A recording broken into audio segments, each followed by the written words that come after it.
حدیث نمبر 4734۔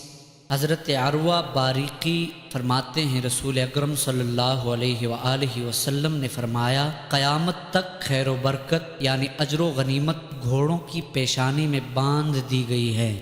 حدیث نمبر 4735۔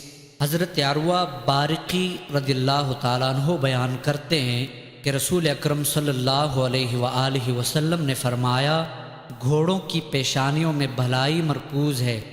آپ سے پوچھا گیا، یا رسول اللہ یہ کس صورت میں ہے؟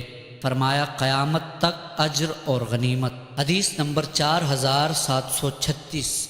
امام مسلم نے اس حدیث کی ایک اور سند بھی ذکر کی ہے۔ حدیث نمبر 4737۔ امام مسلم نے حضرت عروہ باریقی رضی اللہ تعالیٰ عنہ کی نبی اکرم صلی اللہ علیہ وآلہ وسلم سے ایک اور روایت کی سند بیان کی ہے۔ حدیث نمبر 4738۔ امام مسلم نے اس حدیث کی ایک اور سند بھی ذکر کی ہے، اس میں اجر اور غنیمت کا ذکر نہیں ہے۔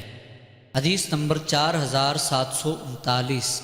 حضرت انس بن مالک رضی اللہ تعالیٰ عنہ سے مروی ہے، فرماتے ہیں رسول اکرم صلی اللہ علیہ وآلہ وسلم نے فرمایا، برکت گھوڑوں کی پیشانی میں ہے۔